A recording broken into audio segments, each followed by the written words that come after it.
excelso y poderoso Dios que estás en el cielo, te damos gracias por el privilegio de dirigirnos a ti y el privilegio y la oportunidad de abrir la Biblia y permitir que ella hable a nuestra mente y a nuestro corazón. Dirígenos en todos los asuntos de nuestra vida y colocamos nuestra existencia en tus manos. En el nombre de Jesús, amén, Señor. En tus manos. No estamos hablando y no nos estamos refiriendo a manos físicas directamente, ¿cierto? Cuando hablamos de en tus manos y de colocarnos en las manos de Dios, estamos hablando de colocarnos bajo su control. Estamos diciendo que nos estamos colocando bajo su poder, que nos estamos colocando bajo su dominio, y de esa manera que somos posesión de Él, que le pertenecemos. Eso es en tus manos. Y como jóvenes, y frente a las problemáticas que como jóvenes se viven en este mundo, en la actualidad, en el siglo XXI, porque no es de otro momento, es de otro tiempo, quizás como iglesia, y si nuestro círculo es más personas de la iglesia, nosotros vamos a ver que vivimos como en una burbuja.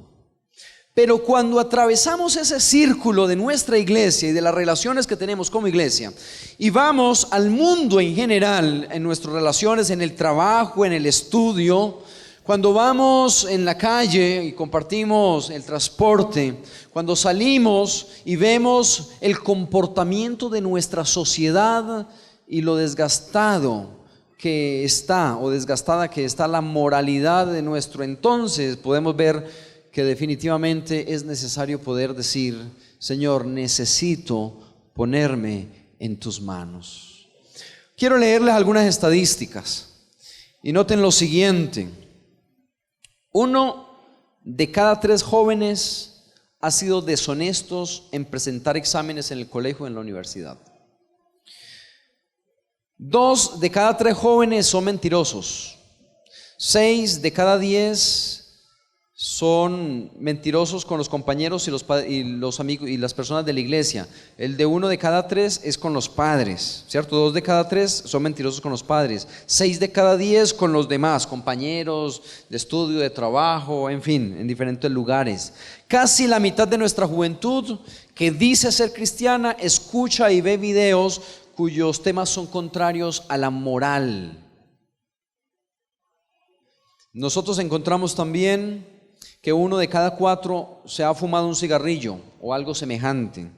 1 de cada 5 ha actuado con violencia. 1 de cada 10 se ha embriagado. 1 de cada 10 ha consumido drogas. Y esas estadísticas lamentablemente no están muy lejanas a nuestra realidad como iglesia. Y eso es lo que se está viviendo, y eso es lo que nuestros muchachos están viviendo en la actualidad. Y eso es lo que cada día deben de enfrentar. Quizás nosotros, bueno, ustedes en otro momento lo vivieron de manera diferente, ¿cierto? Pero nuestros tiempos fueron totalmente diferentes en algunos aspectos, pero las tentaciones, los problemas eran similares. Yo recuerdo que cuando estaba en el bachillerato y pasamos a 8º grado, yo estudié primaria y hasta 7º grado estudié en colegios adventistas. En el Simón Bolívar, bueno, empecé en el Icolven, fui un año al Simón Bolívar y después regresé al Icolven, y de ahí ya en el proceso académico mi mamá vio a bien mudarme de colegio, porque en donde iba a graduarme o donde pensaba que me podría graduar, podría salir con una media técnica muy necesaria, ¿cierto? Así que fui a ir a estudiar al INEM José Félix de Restrepo, no sé cuánto lo conocen, está ahí sobre la avenida Las Vegas en el Poblado, ¿sí? Así que allá en ese colegio tiene diversas modalidades, está la industrial, está la académica, en ese tiempo había promoción social, había secretariado, en fin, con tal es que todo el colegio, la comunidad educativa era más o menos unos 5,000 estudiantes de todo el área metropolitana, desde Bello hasta Caldas y a lo ancho, ¿cierto? Así que en 8º me correspondió un curso donde quienes no consumíamos drogas éramos aproximadamente unos 4 o 5 muchachos de 40 o 35 en lo que trata de venir a mi mente. De ver cómo en el mismo salón algunos consumían drogas, cómo contaban acerca de sus fechorías, cómo iban armados con revólveres, con navajas, y cómo algunos de ellos pertenecían a bandas. Y también ser invitado, asediado con el grupo de compañeros, porque nosotros tomamos la decisión de unirnos. Inclusive en un momento llegamos a ir a la coordinación y a decir: miren, necesitamos que nos cambien de salón. Tanto porque estábamos perdiendo clase, porque los profesores no querían ir a ese salón a dar clase. O sea, le estoy pintando un cuadro de lo complicado que era. Así que por algunos, que en ese momento eran la mayoría, estábamos siendo perjudicados otros. Y entonces, al salir del salón de clase, al momento de terminar las clases, ser invitado a ir a algunos lugares e inclusive en algunos momentos nos tiraban droga en los puestos donde nosotros estábamos, ¿cierto? Y en las mesas de trabajo. No era fácil y no fue fácil. Pero ¿cómo puede ser y cómo puede una persona ser fiel en medio de situaciones difíciles y adversas? Llegamos a décimo más o menos. En décimo, porque es por bloques: sexto, séptimo, unas rotaciones, octavo, noveno, otras rotaciones, décimo y 11, otras rotaciones, pero ya se va encauzando. Las primeras son generales y luego ya entonces entra una modalidad y luego ve todas las rotaciones de esa modalidad, y en la que yo había seleccionado fue industrial. Vimos todas las rotaciones de la industrial: electrónica, electricidad, lo de construcciones, que era lo de arquitectura, diseño de maderas, en fin, y luego ya nos fuimos por electricidad y yo terminé en el colegio como un técnico en electricidad. Así que en todo ese proceso y en todo eso, en décimo, cuando ya otro compañero del grupo nuestro pasó y él se fue por electrónica, ya nosotros quedamos en un grupito de los que veníamos durante todo el proceso, y era como el seguro entre el grupo de amigos para resistir un poco la presión que se daba. Pero el otro compañero que salió de nuestro grupo porque se fue por otra área, ¿cierto? Entonces él quedó expuesto allá y él luego cayó en las drogas, y hoy la vida de él es un poco o bastante complicada, ¿cierto? Pero el grupo, todavía tenemos contacto con los que nos graduamos en ese momento. Gracias a Dios, los tres que anduvimos juntos y que el Señor por su gracia nos sostuvo, pues hizo algo especial por nosotros y con nosotros. Pero ¿qué hacer? ¿Cómo sostenerse? Las tentaciones llegan y están a la orden del día. Luego fui a prestar servicio militar, me tocó muy duro, terriblemente. Me tocó en la policía, aquí en el metro, ¿verdad? Y entonces ahí dentro del grupo también de auxiliares bachilleres, como en el mismo ambiente, el proceso de las requisas, el tomar la droga, el incautarla y todo eso, había unos compañeros que consumían droga. Y entonces, de la manera como hablaban, y no había sido solo en el colegio, ya había vencido una parte y ya había salido ileso y bueno, pero entonces ahora exponerse a otro ambiente totalmente diferente, y entonces allí, ¿qué hacer? ¿Cómo hacer? Y entonces un día, teniendo la droga en la mano, decir, pues, ¿qué se sentirá?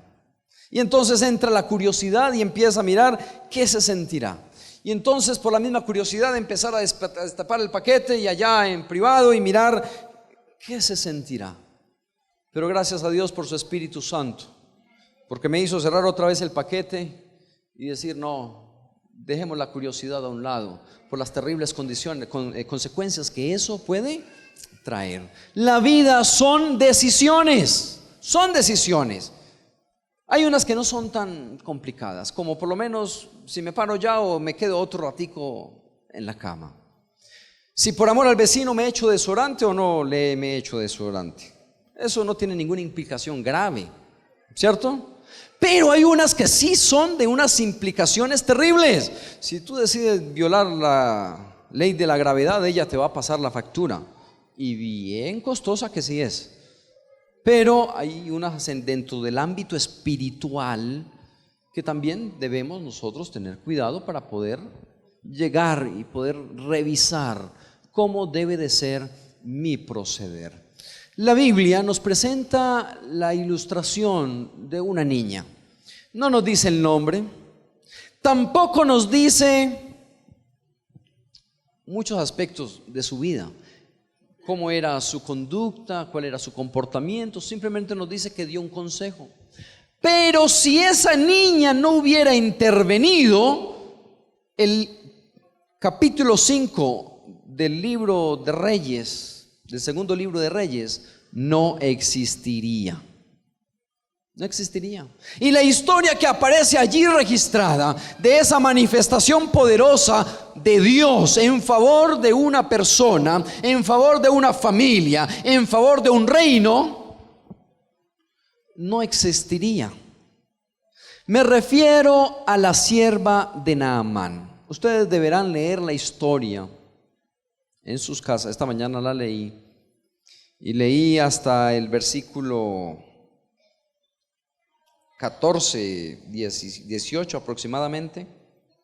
El 18, leímos hasta el 18. Pero ustedes van a leerlo del versículo 1 al versículo 18. Voy a tratarles de ilustrar un poco la historia. Leímos en la lectura bíblica Santiago capítulo 1 versículo 22.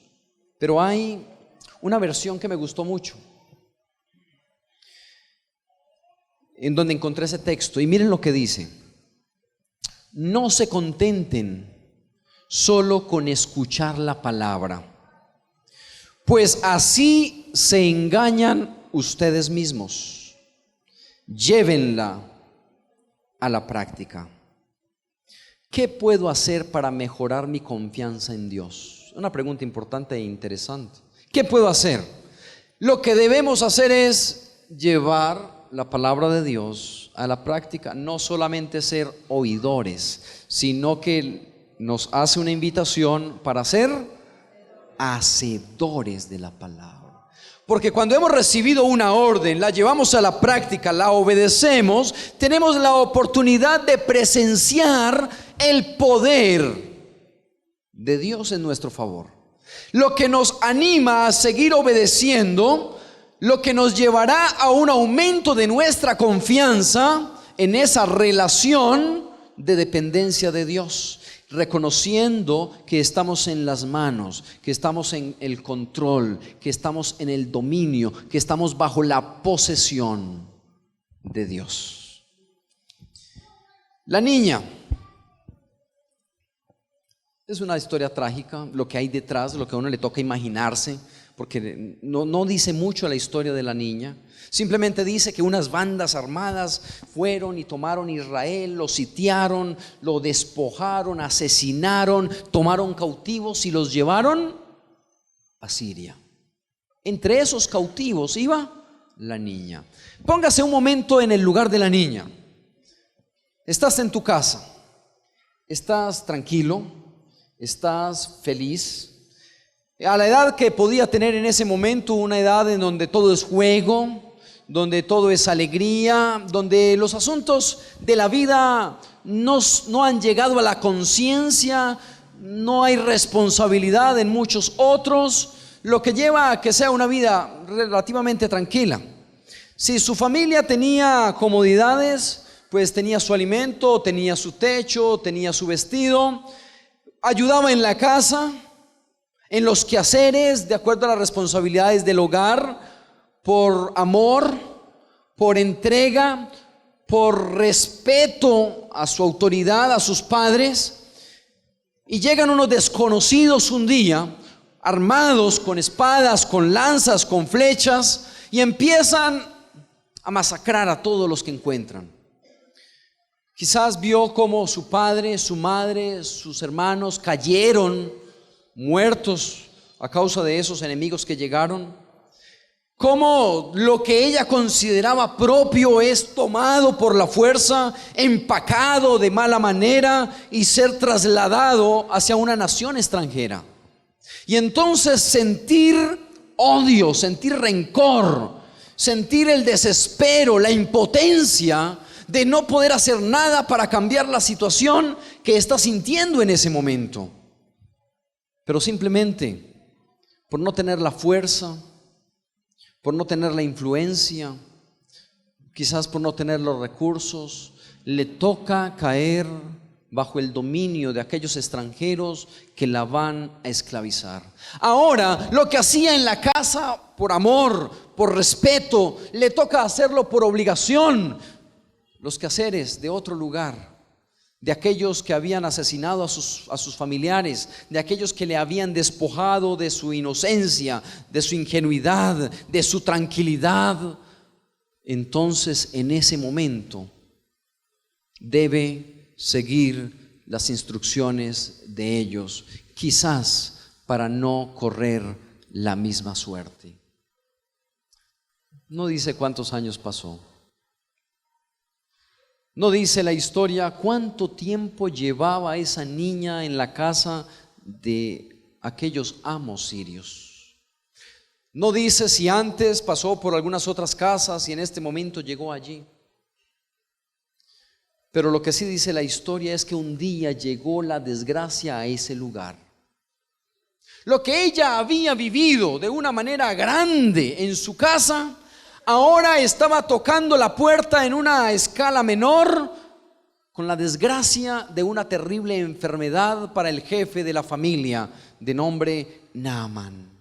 Está allí, le ha dado lepra, una terrible enfermedad que cobraba la vida de quienes la padecían. No había esperanza y estaba condenado a muerte. Pero en ese momento, al escuchar que la desgracia tocaba la puerta, esta niña tenía que decidir qué hacer. Seguir su instinto de odio, de amargura, de resentimiento por lo que había vivido, o permitirse la oportunidad de perdonar, de perdonarse. Porque no simplemente es lo que le hacen, lo que te hacen, sino la culpabilidad de tu impotencia, lo que también empeora la situación. Y ella tenía que tomar una decisión: sigo con mi desgracia, cargándola, trayendo amargura a mi vida, o permito que una restauración, una renovación de mi mente y el perdón pueda llegar para tener paz, para tener tranquilidad. Tenía que decidir qué hacer. En su casa sus padres le habían enseñado a reverenciar a Dios, a amarlo. Lo conocía, aunque era pequeña, a unos pocos años de edad, había aprendido que hay un soberano en el universo que atiende todos los asuntos, y ella tomó la decisión de colocarse bajo la posesión, bajo el dominio y bajo el control de ese Dios. Y entonces ahora su vida tenía que ser diferente. Alguno al leer la historia podría pensar: bueno, ella recomendó que allá en su tierra hay un Dios que puede sanarle, porque la verdad es que ella empezó como a amar a su amo y a sus amos porque le dio el síndrome de Estocolmo. ¿Conoce usted cuál es el síndrome de Estocolmo? Ese donde los captores toman una persona y el capturado, la víctima, empieza a sentir algún afecto, algún aprecio por su captor, de tal manera que ya ahora genera una dependencia emocional y sentimental de esa persona que le está haciendo daño. Eso no es ningún síntoma ni síndrome de Estocolmo lo que le dio a la niña. Era el poder de Dios actuando en la vida de una persona, de una jovencita de escasos años que decidió colocarse bajo el poder de Dios. ¿Cuántos hoy viven amargados, tristes, derrotados? porque viven esclavos de sus sentimientos y de sus emociones pasados. Y no ha querido liberarse. Y no ha querido soltar lo que le está haciendo daño. Y lo conserva como que al amarrarse allí a esa situación, a esa persona, a ese lugar, le va a hacer daño a otra persona. ¿Saben? El resentimiento es el veneno que tú te tomas para que se muera la otra persona. Trae daño, trae desgracia. Pero esta niña tomó una decisión y dijo: yo voy a amar, voy a respetar. No es lo que yo busqué, no es lo que yo quise, pero esta es la oportunidad de que mi vida sea diferente. Soy esclava, sí, pero aquí también puedo mostrar y testificar del amor todopoderoso de Dios.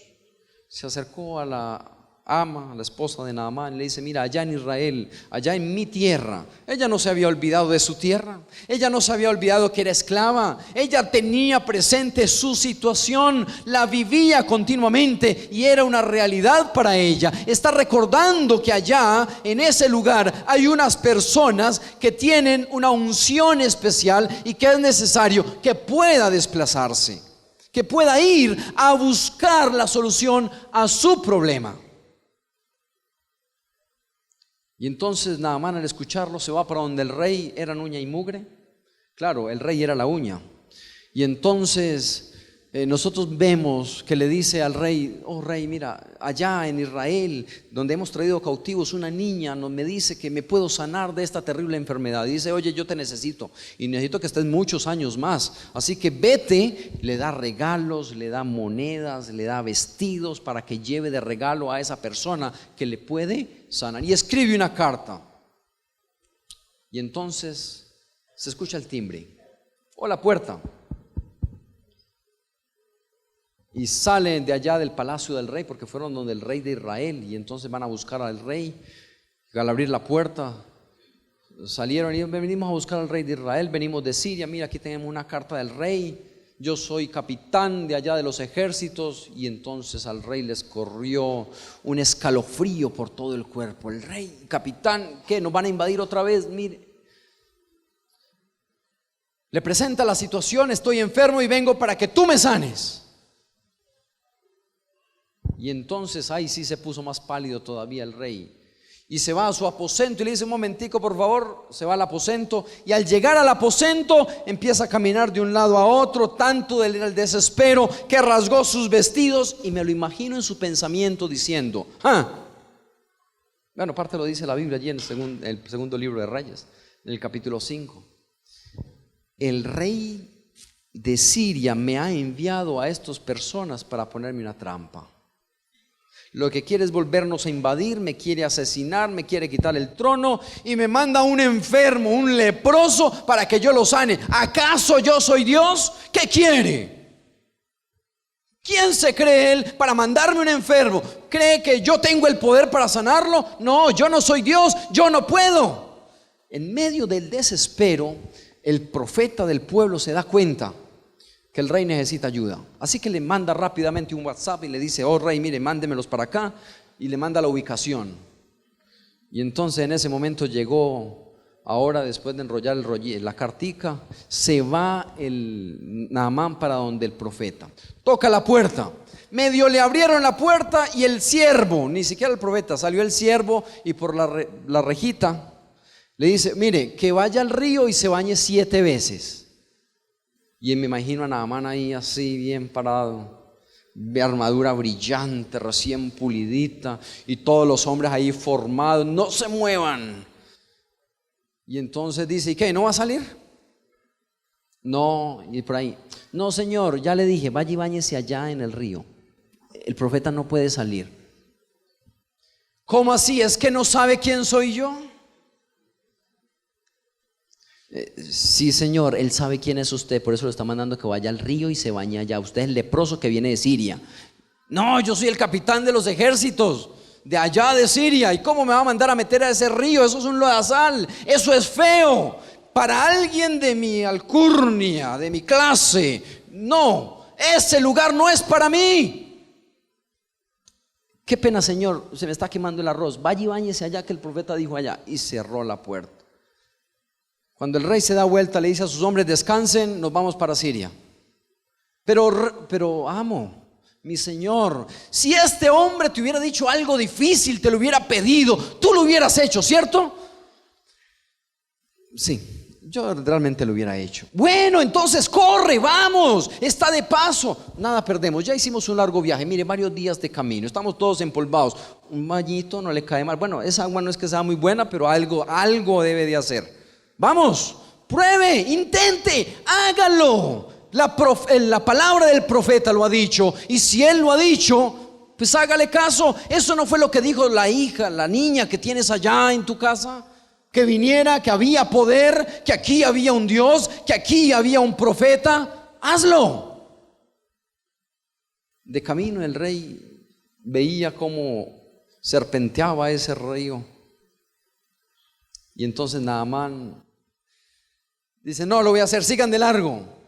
Pero tenía unos criados un poco tercos, pero buenos consejeros. Mandaron a parar los caballos, le dijeron: Naamán, jefe, baje, extienda los brazos, y empezaron a quitarle la armadura. Vaya al río. No, que vaya. El profeta dijo 7 veces. Y entonces me imagino a Naamán tratando de descender allá en medio de ese lodazal, sintiendo el frío de ese pantano que entra por sus dedos, y a cada paso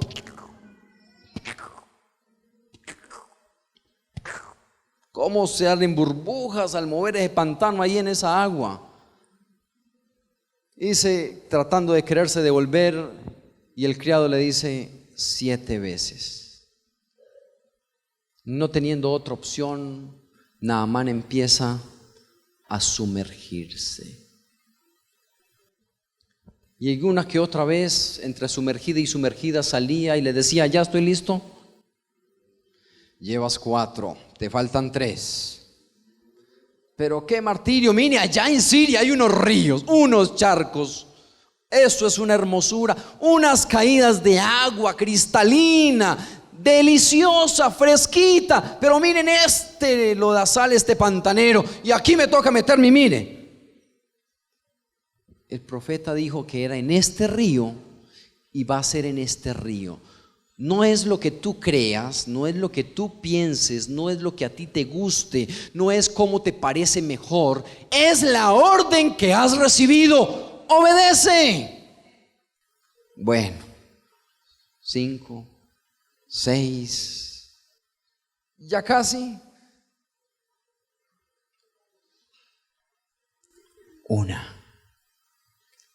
Una más descendió.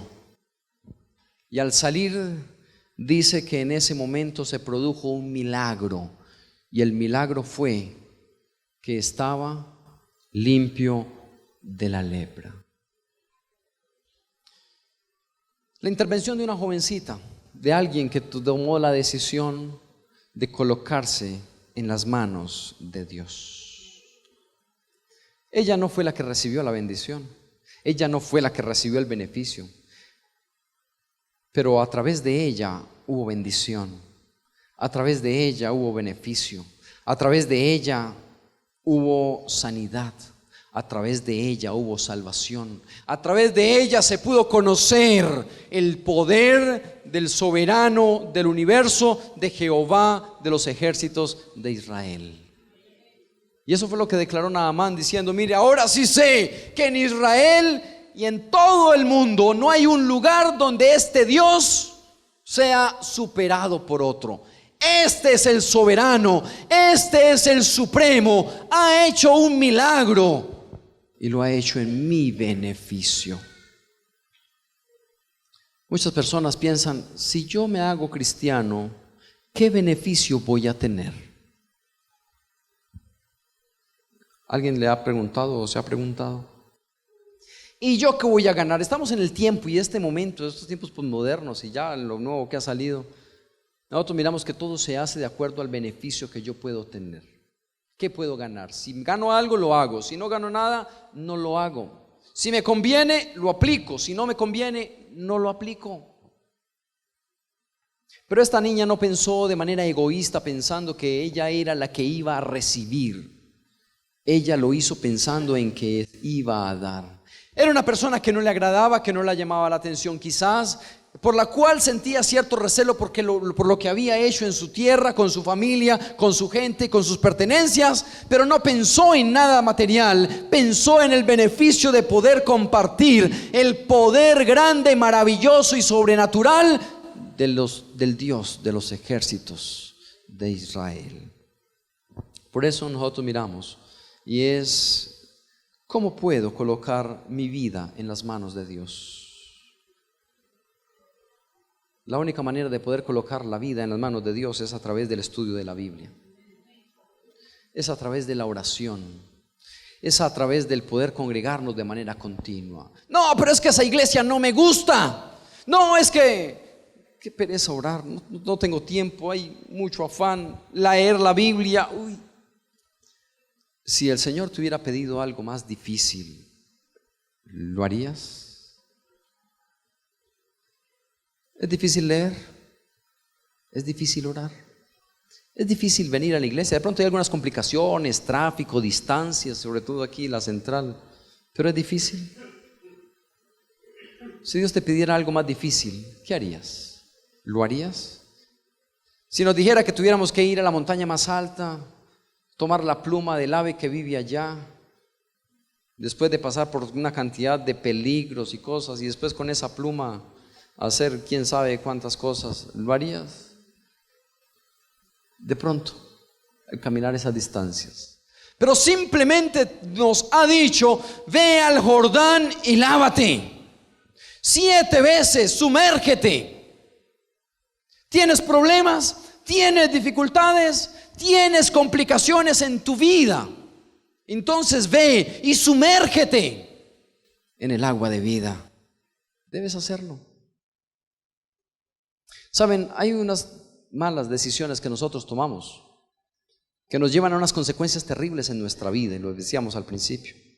Pero hay otras que se salen de nuestras decisiones, y se salen de nuestras decisiones porque vivimos en un mundo de pecado, y es normal, es natural que en un mundo de pecado como el que vivimos nosotros haya enfermedades, haya destrucción, haya catástrofes, haya muertes. Es normal que todo eso suceda.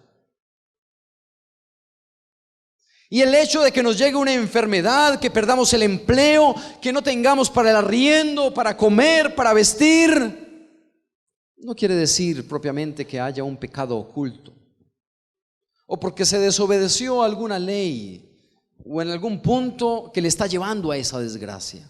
No, vivimos en un mundo en el cual no estamos exentos de perder en un negocio, de perder la casa, de perder el carro, de perder la fuente de sustento.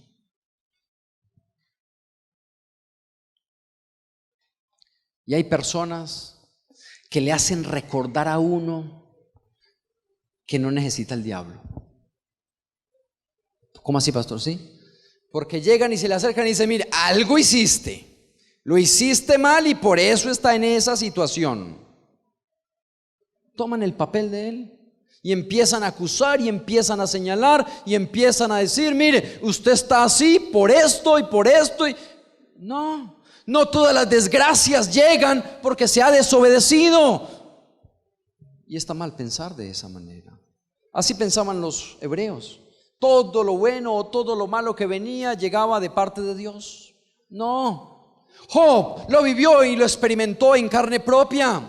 Vivía en un cerco. En él se cumplía la promesa del Salmo, donde declara: el ángel de Jehová acampa alrededor del que lo teme y lo defiende. Vivía en un cerco, y en medio de ese cerco Satanás quería pasar y no podía. Y entonces le dice a Dios: ay, Señor, mira, él está y vive así de feliz y te es obediente porque tiene todo, pero extienda la mano y quítele algo a ver si de pronto.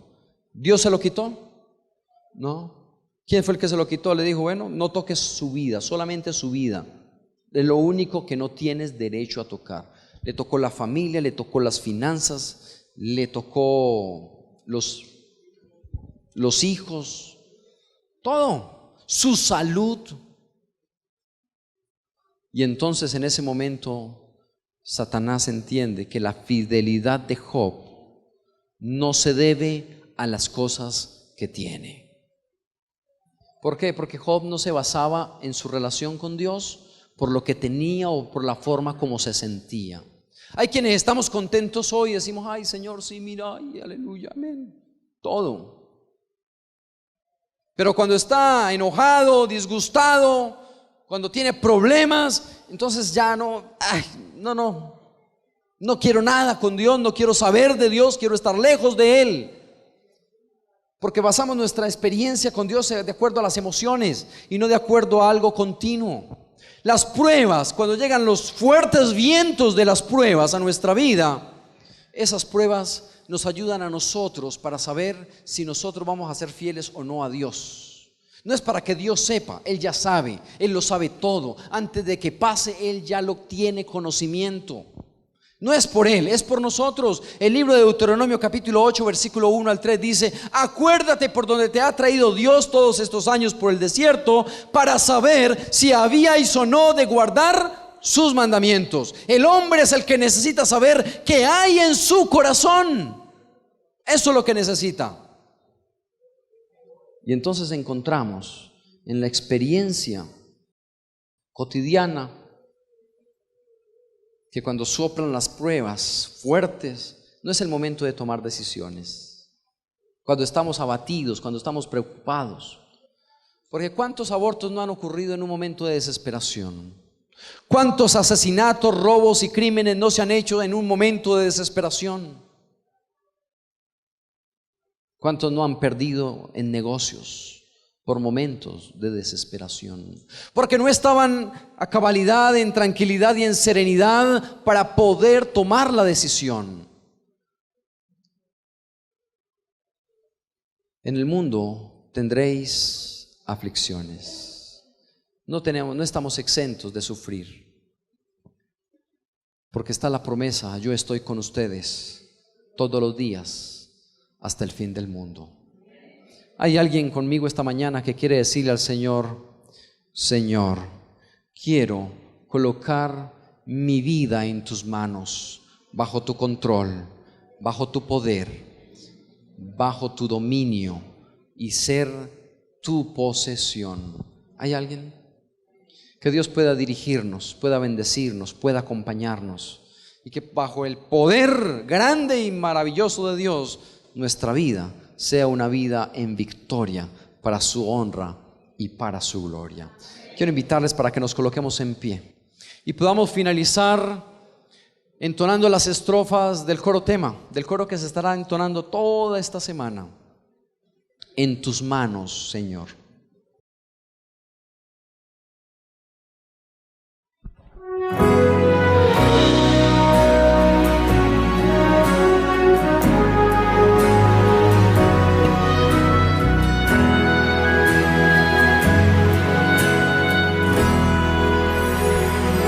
Hoy en tus manos entrego aquí mi vida, pues en tus manos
Gracias, poderoso Dios, porque podemos tener la seguridad de descansar confiados en tus brazos, en tus manos.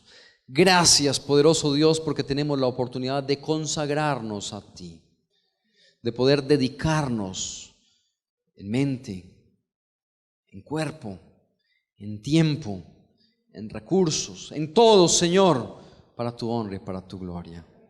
Gracias por la experiencia de esta jovencita, porque nos anima a ver más allá de nuestros problemas, más allá de nuestras dificultades, más allá de nuestras necesidades y situaciones difíciles. Nos encomendamos a ti, oh Dios, para que continúes ese proceso de renovación, de restauración de nuestra mente.